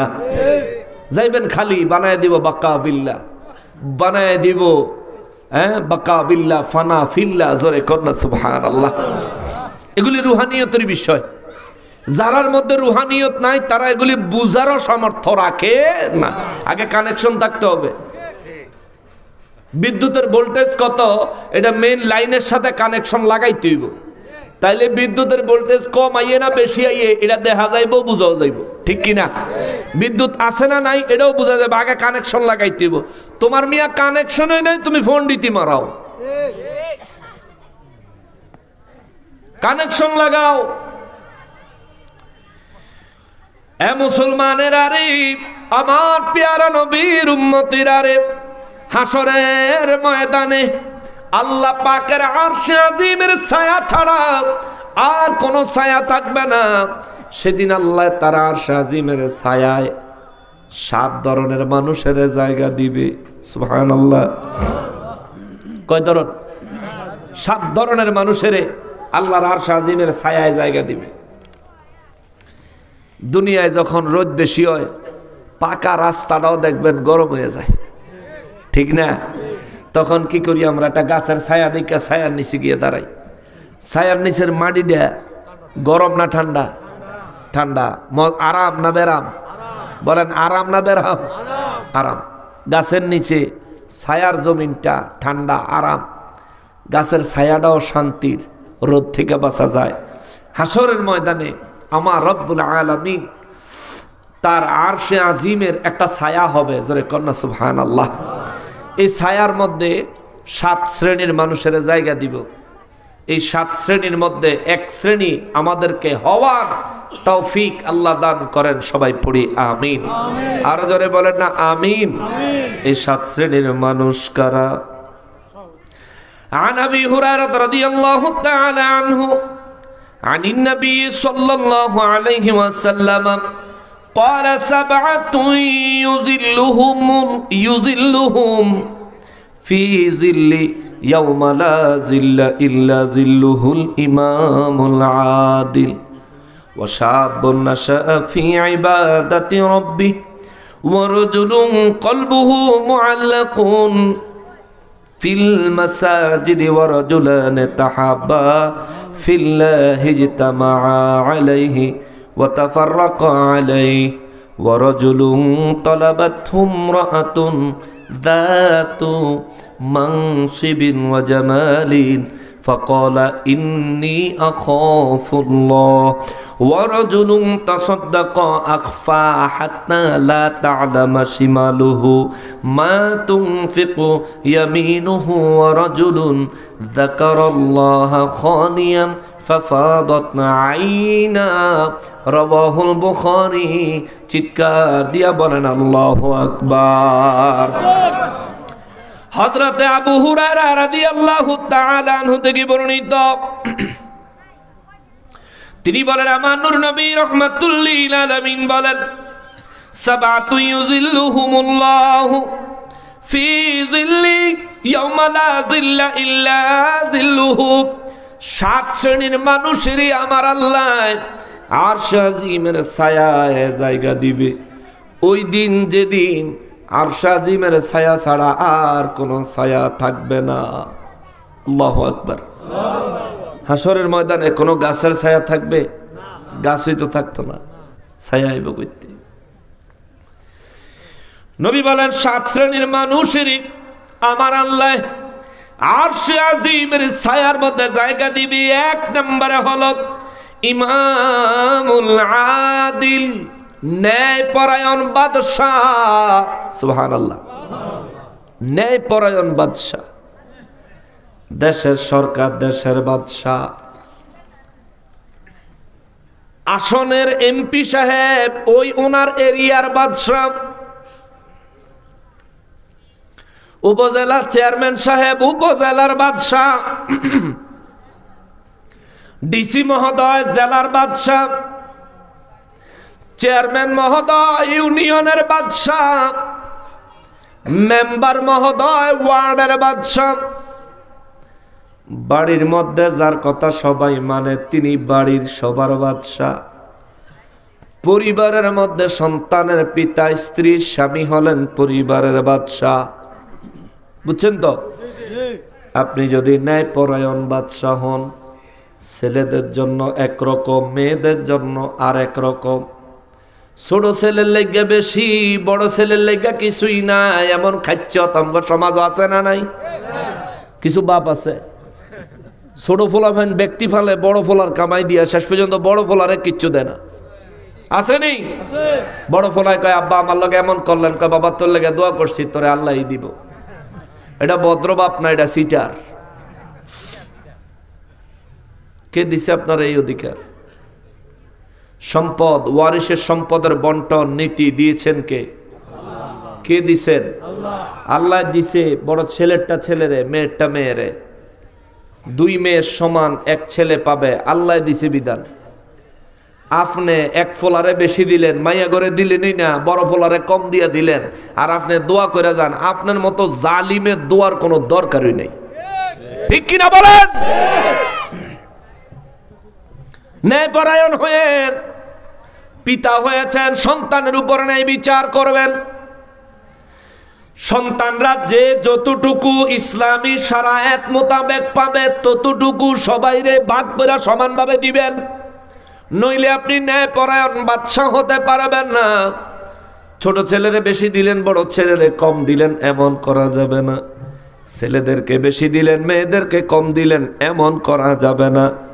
ইসলামী শরীয়ত যা বলে, মেয়েদেরকে 2 দিলে 1 ছেলেরে 2 দিবেন, অর্থাৎ 2 জন মেয়ে যতটুকু সম্পদ পাবে 1 জন ছেলে ততটুকু সম্পদ পাবে। 2 নম্বরই কইরেন না। একদিন ফেসবুকে একটা ভিডিও দেখছি, এক লোক লাইভ ভিডিও করছে, বেটা বিদেশতে অনেক বছর পরে আইছে, আইয়া দেহে হেই বেটার কামাইয়ের টেহা দিয়া ছোট ভাইয়ের বিল্ডিং বানানো শেষ, মেজু ভাইয়ের লাগা আরেকটা বানাইতাছে, আর হে বেটার লাগা এখনো বাঙ্গা কাঁচা টিনের ঘর। বেটা ভিডিও দিছে, বেটা কাব্বা এত বছর বিদেশ থেকে আমি কামাই করলাম, আপনি আমার লেগা কিটা করছেন? করে তোর লেগা করবো না। কোহিটা কার লেগা করছেন? কত ছোট ভাইয়ের লেগা। কারে যে অর্ধেক করতেছেন, অর্ধেক কইছি বিল্ডিং, এটা কয়টা তোর মেজু ভাইয়ের লেগা। কত আমারটা কোনটা? কই যে তোরটা, এটা বানামো, তুই আবার বিদেশ গেলে টিয়া পাঠাইলে এরপরে বানামো। আমার প্রবাসে যে সমস্ত যুবক ভাইয়েরা আছো, তোমার মা বাবা যদি তোমার পাঠানো টাকা সঠিকভাবে ব্যবহার করে তাহলে সব টাকা পাঠাও। আর যদি তোমার হক থেকে মাহরুম করে শুধু মা বাবার খরচের টাকা দিবি আর সাইরে নাও দিবি না। ঠিক কিনা বলেন? জীবন শেষ বেটার। বউ ফুলাপান সব থুইয়া জেলখানার মতো জীবন যাপন করতেছে, বাচ্চা থাইকাও কবরের মতো জিন্দিগি বেটা বরণ করছে। এক রুমে 6 জন থাকে, 8 জন থাকে, কোন রকম বিছনাটা তাইয়া পড়ে থাকে, মাস গেলে লাখ লাখ টাকা ইনকাম করে বাড়ির দেয়। আর আপনি বাপ, আপনি করেন কি? ওই জেডি বাইক আজাইরা যেডি কাম করে না, বাটফারি সিডারি করে বেড়ায়, হেগুলিরে খাওয়াইয়া ওই পোলারে জিরু করে দেন। আপনার মতো বাপের মাসে 15,000 টাকার বেশি ছেড়ে না দেওয়া উচিত না। ঠিক কিনা বলেন? ছেড়ে না দিবি না। প্রবাসে যারা আছো তোমাদেরকে বলি, যদি তোমার মা বাবা সঠিক ব্যবহার করে তাহলে সব দেও। তোমার লেগে যদি ভবিষ্যতে চিন্তা করে জমা রাখে সব দাও। এমনও ঘটনা বাংলার জমিনে ঘটে, 20 বছর বিদেশ করে আয়া দেয়, হেবেড়ার লেগে কিচ্ছুই রাখে না, সব খাইয়া ফিদ্দা শেষ। আসেনি এমন ঘটনা? প্রবাসের লোক যারা বিদেশে যারা থাকে, এদের কলিজায় যে কি পরিমাণ একটা ব্যথা লাগে, এই ব্যথাটা না পারে এরা বুঝাইতো, না পারে আবার যৌবনকালে ফিরে যাইতো যে আবার 20 বছর কামাই আমার দামি করবো। ওইটাও তো পারে না, জীবনও তো শেষ। এমনও ছেলে আছে প্রবাসে থাকে, বাড়ির মা বাবা তার সম্পত্তি অন্যায়ভাবে ভাইদেরকে দিয়ে দেওয়ার কারণে অন্যায়ভাবে সম্পদ কিনে, ওই ফোলার কামাই দিয়ে জমি কিনে বাপে 14 গোষ্ঠীর নামে, সবার নামে জায়গা কিনে। কেন? যেই ছেলের পয়সা দিয়ে কিনবেন ওই ছেলের নামে কিনেন। ছেলে কইবা আব্বা আপনার নামে কিনেন, ছেলে বলবে বাবা আপনার নামে কিনেন। কিন্তু আপনি যদি ন্যায়পরায়ণ বাদশা হতে চান, আল্লাহর আরশ আজিমের ছায়ায় যদি জায়গা পেতে চান, যার টাকা তার নামে কিনবেন। ঠিক কিনা বলেন? যার টাকা তার নামে কিনেন। ছোট ভাই যারা আছে হেরা যদি কয় আমরা নাম দিলেন না, বেলা কামাই সত্যি, যা জমিত ফসল করে খাই গা, জমি কিনা দিছি, জমিত ক্ষেত কর গা, যা ফসল লাগাই গা, লাগাইয়া মা বাপেরও দিস, তোরাও খাই, যা কর, এর দূর কর তার বাবা। কিন্তু জমির মালিকানা দেওয়ান যাইতো না, যে কামাইছে তারে দিবেন। মনে রাখবেন, নিজের, এটা হলো সেলফিশ, এটা হলো স্বার্থপরতা। নিজের লাইন নিজে ক্লিয়ার করেন। কবর যখন আপনাদের কোনে শুরু করবো, ছোট ফুট আর মাজ্জা ফুট আর অমুক ফুট তমুক ফুট, যেটার লেগা জালিম হইয়া কবর গেছেন, এটা কিন্তু ঠিক মতন কবর জিয়ারত করতেও হারিত না। ঠিক কিনা বলেন? কারণ যারা কষ্ট না করে বিনা কষ্টে সম্পদ পাওয়া যায়, এই সমস্ত সন্তান সম্পত্তির সঠিক ব্যবহার করতে জানে না। যে কষ্ট করে কামায়, 1 টাকা খরচ করার আগে 1000 বার চিন্তা করে যে আরে আমি অনেক কষ্ট করে পয়সা কামাইছি, দিন রাত মাটি করে দিছি, দিনের দিন কইরে রাইতের রাত কই নাই, আরামের আরাম করে শরীরের আরাম দেয় নাই। এই পয়সা কামাই করছি, খরচ করবো, 1 টাকা হিসাব করে খরচ করবো। কিন্তু যেডি ভাই আজেরা থাকে ওই বেড়ায় হেন্দা ভাত খাওয়ানোর পয়সা নাই, মাস শেষে সব পয়সা পাঠায় দেয়। আর ওরা দোহানো গিয়া বেনসন বিড়ি খায়। বেনসন তো বিড়ি না, সিগারেট। কেমন সিগারেট খায়, আরো দামি দামি সিগারেট খায়, ক্যারাম বোর্ড খেলে, জুয়া খেলে। আসেনি আসেনি আসেনি হেতের বেলে কাম নাই, এর লিগে বয়ে বয়ে 4, 5টা 8, 10টা একখানো বইয়া মোবাইলের ভিতরে ছক্কা খেলা বাইর করিয়া এরপরে ব্যক্তির মাথা একখানো করে ছক্কা খেলে, জুয়া খেলে কি না? এগুলি করবেন না আমার ভাই। যুবক ভাইরা যারা আছো, তোমার কোনো ভাই যদি প্রবাসে থাকে, ভাই 2টা পায়ের কাছে হাত জোড় করে কই, তুই একবার প্রবাসে যাইয়া দেখ। প্রবাসের জীবন কবরের চাইতে কোনো অংশে কম না। কেউ কারো না বেটা, এখানে কেউ কারো না। তুমি কামাই করতে পারো, চাকরি আছে, তোমার জায়গায় তুমি আছো। আর নাইলে 1 রাত 2 রাত 5 রাত 10 রাত নাইলে তোমার একজনের কাছে থাকতো দিব। এরপরে কেবো ভাই মাপ চাই, তুই তোর লাইন ধর। কারণ যদি তোরে এখন আরো রাহি, তাহলে আমার আরো যারা রুমে আছে হেরার অসুবিধা হয়, কমপ্লেন দিব, পরে আমার সুদ্ধা চাকরি যাইব।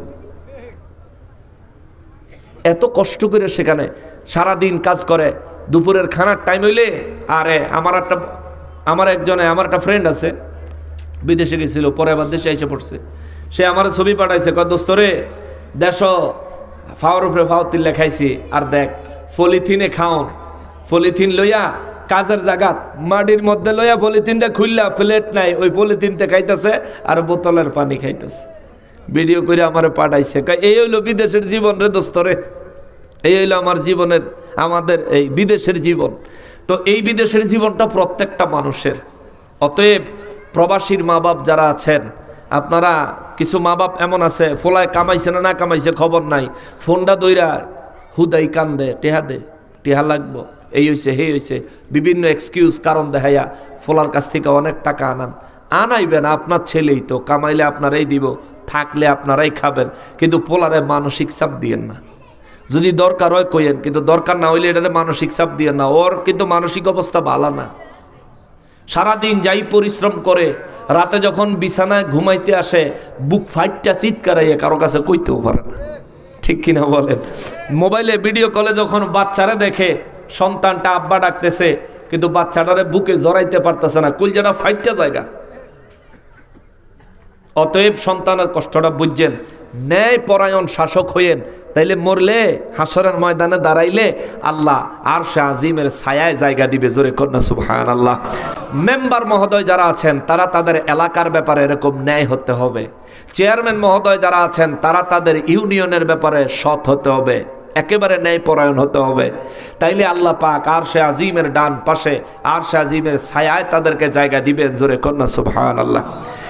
2 নম্বরে নবী রাহমাতুল লিল আলামিন বলেন, ওয়ারজুলান তাহাব্বা ফিল্লাহি ইজতামা আলাইহি ওয়া তাফাররাকা আলাইহি। নবী বলেন, ওই যুবকেরই, ওই ব্যক্তিরই আমার আল্লাহ আরশে আজিমের ডান পাশে জায়গা দিবেন, যে ব্যক্তি দুনিয়ায় কাউকে ভালোবাসে আল্লাহর সন্তুষ্টির জন্য, যে দুনিয়ায় কারো সাথে সম্পর্ক ছিন্ন করে আল্লাহর সন্তুষ্টির জন্য। দুনিয়ায় কারো সাথে সম্পর্ক যদি করেন, যদি হালালিয়ত থাকে, দ্বীনি স্বার্থ থাকে, হক প্রতিষ্ঠার বিষয় থাকে, তাইলে তার সাথে সুসম্পর্ক করবেন।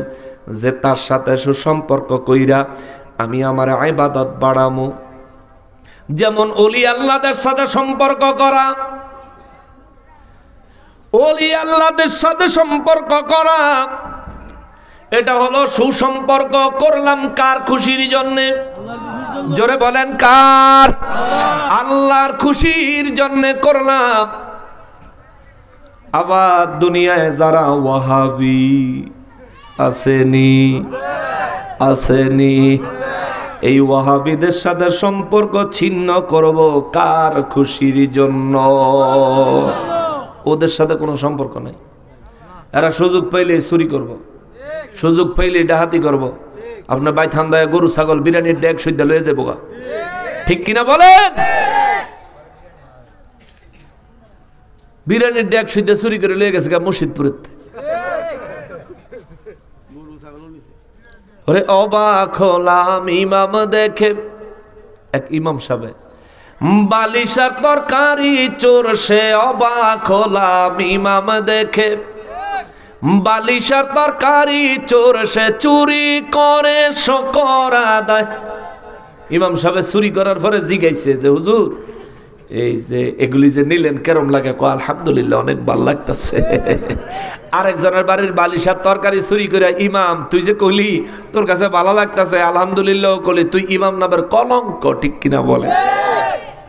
ওরে চুরি করে শকর আদায়, এ তো জঘন্য কুফর।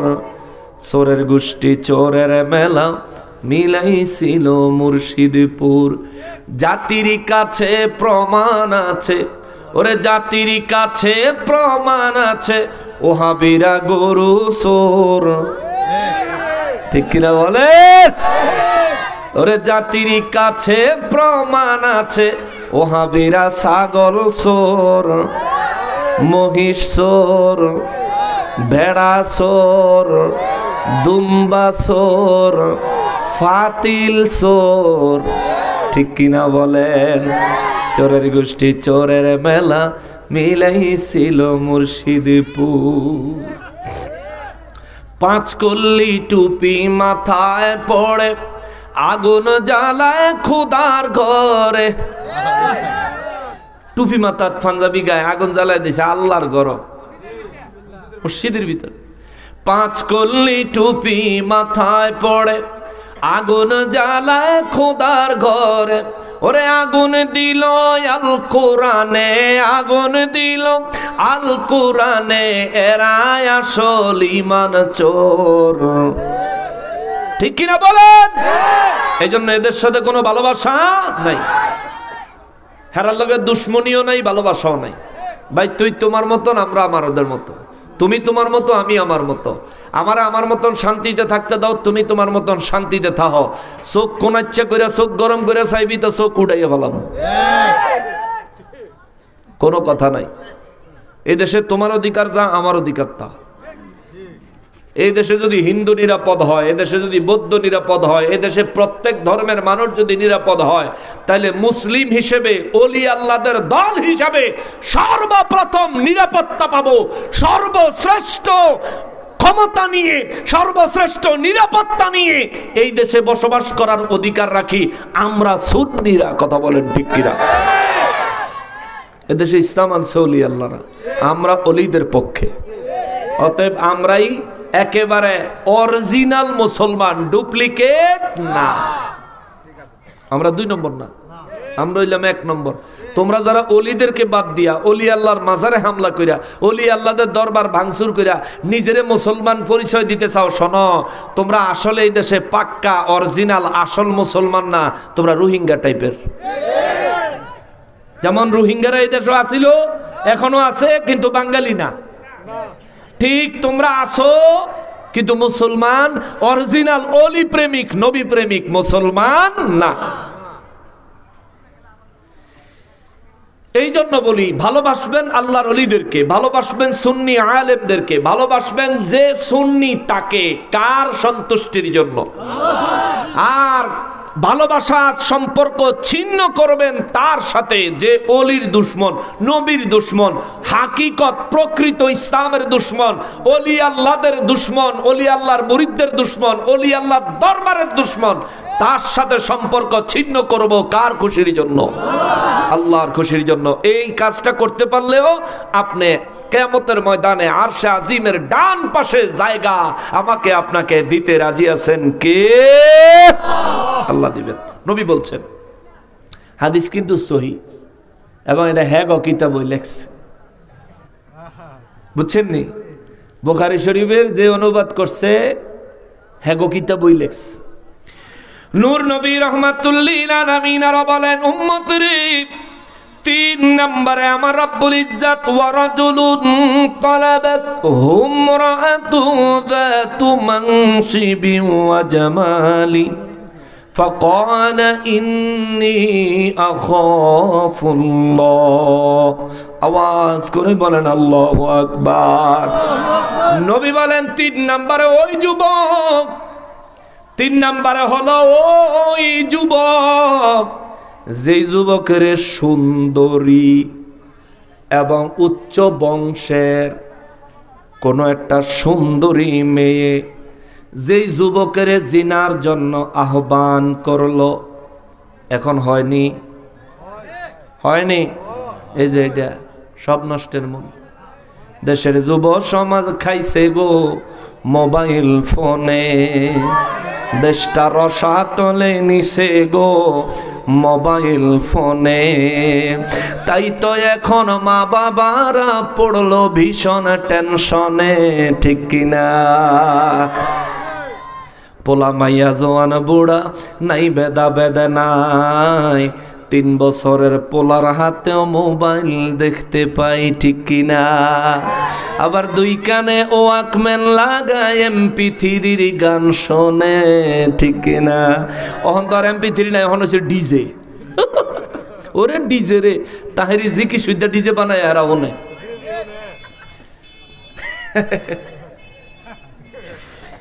হে মুসলমানেরা রে, আমার পেয়ারা নবীর উম্মতেরা রে, নবী বলেন এই দুনিয়ায় যে ব্যক্তিকে কোন সুন্দরী সম্ভ্রান্ত পরিবারের মেয়ে যদি কোনো যুবকের জিনার জন্য আহ্বান করে, মোবাইলে আই লাভ ইউ পাঠায়, যদি ডেটিং করার জন্য তার ইচ্ছায় একটু ফুচকা খাইতে যাব চলো, একটু কফি খাইতে যাব চলো, একটু পার্কে যাব চলো, তোমার মোটর সাইকেলের পিছনে করে একটু ঘুরবো চলো, 14 ফেব্রুয়ারি আইলে মোটর সাইকেলটা ব্রিজের উপরে থুইয়া ব্রিজের তলে যাইব চলো, ঠিক কিনা? আসেনি এই স্বভাব? নবী কয় দুনিয়ার কোন যুবকের কোন সম্ভ্রান্ত সুন্দরী নারী যদি জিনার জন্য আহ্বান করে, ওই যুবক যদি খালি এই কথা বলে, ফাকালা ইন্নী আখাফুল্লাহ, ওই যুবকটা যদি ওই মহিলাটারে ওই মেয়েটারে যদি খালি বলতে পারে, না না না আমি তোমার প্রস্তাব গ্রহণ করতে পারলাম না, আমি আমার রবকে ভয় করি, আমি আমার আল্লাহকে ভয় করি, তোমারে নিয়ে আমি পৃথিবীর যেখানেই যাই না কেন, হয়তো আমার মা দেখবে না, বাবা দেখবে না, পরিচিত বন্ধু বান্ধব আত্মীয় স্বজন হয়তো দেখতো না, কিন্তু তোমার সাথে যাই করি না কেন, যেখানেই যাই না কেন, প্রতি মুহূর্তে প্রত্যেক সময় প্রত্যেক জায়গায় আমারে দেখেন কে? আরো জোরে বলেন না কে? নবী কয় যে ব্যক্তি বলবে আমি আমার রবকে ভয় করি কারণ তিনি আমারে সব সময় দেখেন, এই কথা বলে যেই যুবক জীবনে অন্তত একবার, যদিও এই ঘটনা যখনই ঘটবে তখনই প্রত্যাখ্যান করতে হবে, নবী বলেন জীবনে কোন যুবক যদি এই ধরনের কোন প্রস্তাবকে প্রত্যাখ্যান করতে পারে, আল্লাহর ভয়ে আমি নবী ওয়াদা দিলাম আমার ওই উম্মতের আমার আল্লাহ আরশে আজিমের ডান পাশে আরশে আজিমের ছায়ার নিচে জায়গা দিবে। জোরে বলেন সুবহানাল্লাহ। কষ্ট হইতেছে আপনাদের? 11টা বেজে গেছে, হুজুরে নিয়ে আসেন, আমি শেষ করে দিতেছি। নবী রাহমাতুল লিল আলামিন বলেন উম্মতেরা রে, রে উম্মত, 1 নাম্বার ন্যায় পরায়ণ শাসক, আল্লাহর আরশে আজিমে আমার আল্লাহ জায়গা দিবেন। 2 নাম্বারে নবী বলেন ওয়াশাবুন নাসা ফি ইবাদাতি রাব্বিহি, আর ওই যুবকের আমার আল্লাহ আরশে আজিমের জায়গায় আরশে আজিমের ছায়ায় জায়গা দিবেন। যেই যুবক তার যৌবন কাল আল্লাহর ইবাদতে কাটাইছে, সুবহানাল্লাহ, জোরে কন্যা সুবহানাল্লাহ। যৌবন কালে যে যুবক আল্লাহর ইবাদতে নিজের যৌবন কাল কাটাইছে, আমার নবী বলেন ওই যুবকের আমার আল্লাহ আরশে আজিমের ছায়ায় জায়গা দিবে। 3 নম্বরে নবী বলেন ওয়ারাজুলুন কলবুম মুআল্লাকুন ওয়ারাজুলুন কলবুন মুআল্লাকুন, আর যেই ব্যক্তি যেই যুবক মসজিদের মধ্যে তার অন্তরটাকে ফেলে রাখে। ফিল মাসাজিদ, মসজিদের মধ্যে যে যুবক তার অন্তরকে ফেলে রাখে, যেমন ফজরের নামাজ আদায় করে মসজিদ থেকে বের হওয়ার পরে যে যুবক চিন্তা করে আমি জোহরের নামাজে আল্লাহ হায়াত দিলে, তৌফিক দিলে আমি অবশ্যই জোহরের নামাজে মসজিদে হাজির হব, এই ব্যক্তি দেহটা নিয়ে মসজিদ থেকে বের হয়ে যায়, কিন্তু এই ব্যক্তির অন্তর কলবটা মসজিদের মধ্যে পড়ে থাকে। নবী বলেন যে যুবক নিজের অন্তরটাকে আল্লাহর ঘর মসজিদে ফালাইয়া রাখে, এই ধরনের যুবকটারেও আমার আল্লাহ আরশে আজিমের ডান পাশে জায়গা দিবে। সুবহানাল্লাহ। এই জন্য বলি আমার যুবক ভাইয়েরা রে, রব্বুল ইজ্জাতের ইবাদতের উপর যৌবনকাল কাটাইও, কেননা হাসরের ময়দানে আমার আল্লাহ জিজ্ঞেস করবে তোমার যৌবন কেমনে কাটাইছো, জবাব দেওয়া লাগবে। তুমি রোজগার কিভাবে করেছো, জবাব দেওয়া লাগবে। তুমি রোজগার করা সম্পদ কোন পথে খরচ করেছো, জবাব দেওয়া লাগবে। নবীজি হাদিসে মোবারকে বলেন এইসব প্রশ্নগুলোর উত্তর না দিয়া কোন যুবক, কোন মানুষ হাসরের ময়দানে এক কদমও নড়তে পারত না। আল্লাহু আকবার। শাসক হইয়া ন্যায় পরায়ণ, যৌবনকাল কাটায়েন আল্লাহর ইবাদতে, নিজের অন্তরটাকে মসজিদের সাথে সম্পর্ক যুক্ত করে দিয়েন। 4 নম্বরে নবী বলেন কাউকে যদি ভালোবাসেন, কাউকে যদি ঘৃণা করেন, তাইলে আল্লাহর জন্য কইরেন, আল্লাহর সন্তুষ্টির জন্য কইরেন। 5 নম্বরে নবী বলেন কোন যুবককে কোন নারী জিনার জন্য আহ্বান করলে আল্লাহর ভয়ে জিনার আহ্বানটা ত্যাগ করিয়েন, গেল 5। 6 নম্বরে নবী রাহমাতুল্লিল আলামিন বলেন ওয়ারাজুলুন তাসাদদাকা আখফা হাত্তা লা তা'লামা শিমালুহু ওয়া মা তুনফিকু ইয়ামিনুহু, যেই ব্যক্তি দুনিয়ায় দান করে এমন গোপনে দান, ডান হাতে দান করলে বাম হাত জানে না, এত গোপন ভাবে দুনিয়ায় যারা দান করে, আমার নবী বলেন এই হলো 6 নাম্বার ব্যক্তি, এরে আমার আল্লাহ আরশে আজিমের ডান পাশে জায়গা দিবেন। 7 নম্বরে নবী বলেন ওয়ারাজুলুন যাকারাল্লাহ খালিয়ান ফাফাদাত আইনা, ওই যুবক, ওই ব্যক্তি, যে ব্যক্তি নির্জনে গভীরে একা একা আমার রবের স্মরণে চোখের পানি ছেড়ে ছেড়ে জীবন কাটায়, নবী বলেন এই মানুষটারে আমার আল্লাহ আরশে আজিমের ডান পাশে ছায়ায় জায়গা দিবেন। চিৎকার দিয়া বলেন আল্লাহু আকবার। বাবাজিরা রে আমার, রব্বুল ইজ্জাত বলেন নবী গো, ও নবী বিশ্ববাসীকে বলে দেন যেদিন আমি রব্বুল ইজ্জাতের নির্দেশে ইসরাফিল ফেরেশতা বাঁশির মধ্যে ফুল লাগায়া দিবে, ওই দিনের মালিকানা আমি আল্লাহ, ওই দিনের মালিকানা আমি আল্লাহর, কিন্তু ওই দিন আমি রহমানুর রহিম থাকবো না, ওই দিন আমি হব কাহার, বড় কঠিন হয়ে যাব, বড় কঠিন হয়ে যাব। সেদিন কারো তওবা কবুল হবে না, সেদিন কারো কোনো ইবাদত যদি সেদিন করতে চায় করতে পারবে না, করতে পারার কোনো সম্ভাবনাই নেই, কবুল হওয়ার তো দূরে থাক।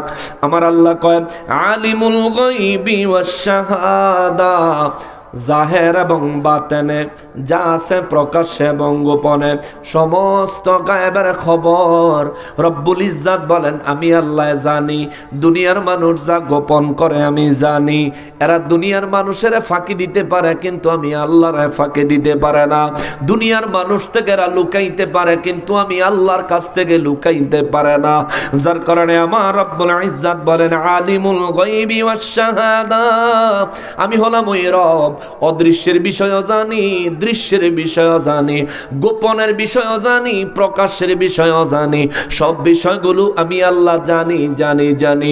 অতএব দুনিয়ার মানুষকে বলেন তারা লুকাইয়া লুকাইয়াও যেন পাপ না করে, কেননা এই কি বলে প্রকাশ্যে তারা পাপ করলে, প্রকাশ্যে তারা পাপ করলে আমি আল্লাহ যেমনি ভাবে দেখি, গোপনেও তারা পাপ করলে আমি তেমনি ভাবে দেখি। অতএব আমার বান্দাদেরকে বলেন ওয়াহুয়াল হাকিমুল খবীর, আমি হলাম এমন একজন রব, আমি বড় প্রজ্ঞাময়, তাদের প্রত্যেক প্রত্যেকটা বিষয়ে প্রতি মুহূর্তে মুহূর্তে খবর রাখনেওয়ালা। চিৎকার দিয়া বলেন আল্লাহু আকবার। আর জোরে বলেন আল্লাহু আকবার। ওই কিয়ামতের ময়দানে, হাসরের ময়দানে, বিচারের দিনে আমাকেও দাঁড়াইতে হবে, আমার ভাইকেও দাঁড়াইতে হবে, এই ভাই এই মুরব্বী বাবারাও দাঁড়াইতে হবে। এখানে যারা আছি, আপনারা ময়দানে মাঠে যারা আছেন, প্রত্যেকজন ব্যক্তিকেই দাঁড়াইতে হবে। ফাঁকি দেওয়ার কোনো সুযোগ নাই, পার পায়া যাওয়ার কোনো সুযোগ নাই, সুযোগ নাই, সুযোগ নাই।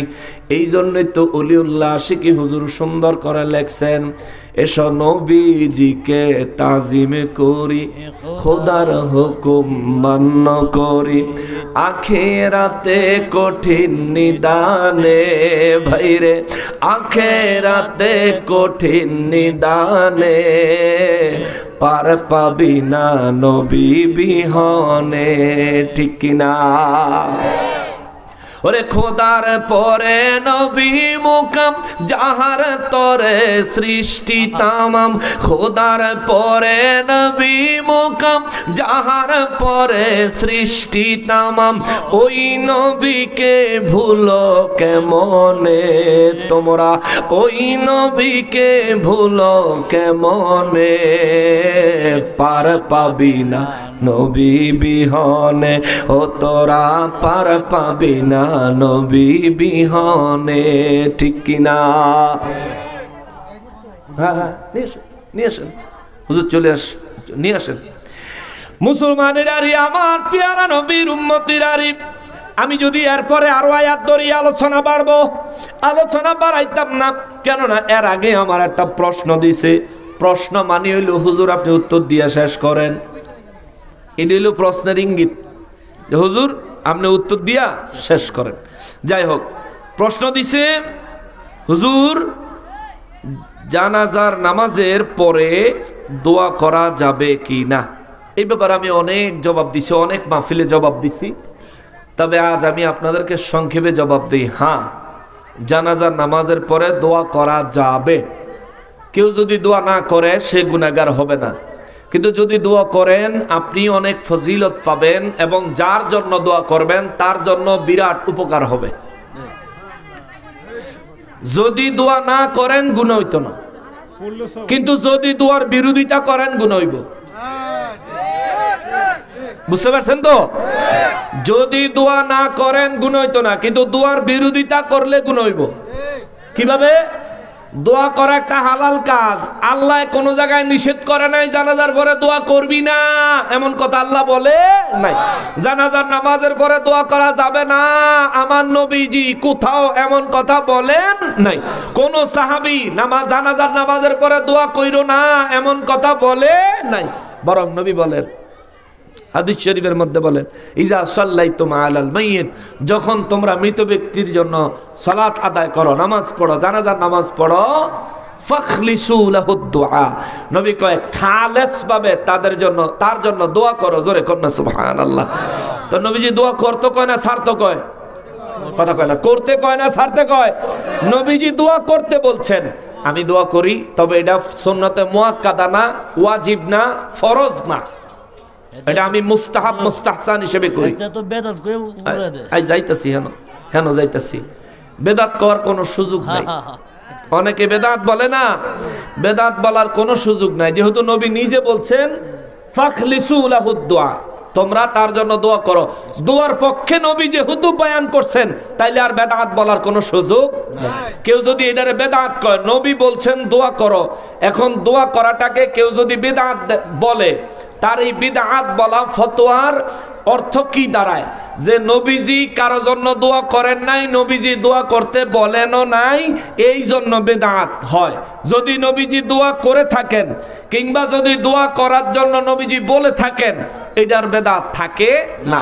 তাহলে নবীজি বলছেন, হাদিসে পাওয়া যায়, মুলবি যেহেতু বিদআত বলছে, তার মানে কি মুলবি নবীজির বক্তব্যের বিষয়ে নিজে মিথ্যাচার করতে চায়। নবীজির বক্তব্যের উপরে মিথ্যা দাবি করা কুফরি। এই জন্য বলছি, দোয়া করলে সওয়াব হইব, না করলে গুনাহ নাই। কিন্তু দোয়ার বিরোধিতা করলে ঈমানই থাকতো না। যদি না বুঝা দোয়ার বিরোধিতা করে তাইলে গুনাহ হইব, আর যদি বুঝা পরেও বিরোধিতা করে তাইলে ঈমানই থাকতো না। কারণ নবী বলছেন দোয়া কইরো, ফাখলিসু লাহু দোয়া, লাহু তার জন্য দোয়া করো, নবী বলছেন। তো এখন আপনি যদি দোয়া না করেন এটা আপনার ব্যাপার, কারণ এটা ফরজ না, ওয়াজিব না। কিন্তু আমি দোয়া করি, আমি করি, আপনারাও করবেন, অনুরোধ করি। কেন?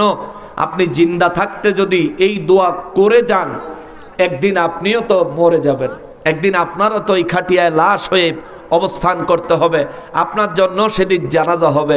আপনি দুনিয়ায় যদি কারো জন্য সারা জীবন দোয়া করে যান, দেখবেন আপনার ইন্তেকালের পরেও আপনার জন্য দোয়া করার জন্য হাজার লক্ষ মানুষ দাঁড় করায় দিবে কে? আল্লাহ দাঁড় করায় দিবে। দোয়া করবেন। যে ব্যক্তি মারা গেছে 20-50 লাখ টাকা দিলে তো কোনো সব হইতো না, তারে লাভ হইব? লাভ হইতো না। এবার আইয়ার হারা কইব কোরআনে নাই, বলে না কয় কোরআনে নাই। এবার কোরআন শরীফ থেকে দলিল দিমু, আয় তুই আমার সামনে আয়, ঠিক কিনা বলেন? পাবলিকের কাছে সাত ওহানো যায় ইরি ক্ষেতের লাইলু গিয়া কস কোরআনে নাই। ফকির নির্ভূত, কোরআনের থেকে আছে যেই বেটা কইতে পারবো, তোর এই বাপের কাছে তো যাস না, ঠিক কিনা বলেন? কোরআন শরীফ থেকে দলিল দেই, শুনেন। সূরা ইনশিরাহ, আলাম নাশরাহ লাকা সাদরাক, একটা সূরা আছে, আসেনি কোরআন শরীফ? এই সূরাতে একটা আয়াত আছে, ফাইদা ফারাগতা ফানসব, ফাইজা ফারাগতা, শুধু এই আয়াত। ফাইজা, ফা অতঃপর, ইজা যখন, ফারাগতা আপনি অবসর হন, যখন আপনি শেষ করেন। সাহাবায়ে কেরাম জিজ্ঞেস করছেন, হুজুর কি শেষ করেন? নবীজি বললেন নামাজ। সুবহানাল্লাহ। আল্লাহ আমার নবীকে বলতেছেন, হুজুর আপনি যখন নামাজ শেষ করেন, ফজরের নামাজ উল্লেখ করছেন, জোহরের নামাজ উল্লেখ করছেন, আসরের নামাজ উল্লেখ করছেন, মাগরিব এশার নামাজ উল্লেখ করছেন, জানাজার নামাজ উল্লেখ করছেন, কথা কয় উল্লেখ করছেন? কোন নামাজের কথাই নির্দিষ্টভাবে নির্ধারিতভাবে উল্লেখ করেন নাই। শুধু আল্লাহ বলছেন ফাইজা ফারাগতা, যখন আপনি অবসর হবেন। নবীকে জিজ্ঞেস করলেন, হুজুর কিসের থেকে অবসর হইবেন? নবী বললেন নামাজ থেকে। নবী বলে নাই যে ফজরের নামাজ, জোহরের নামাজ, কিংবা ওয়াক্তিয়া নামাজ, কিংবা দৈনিক 5 ওয়াক্ত নামাজ।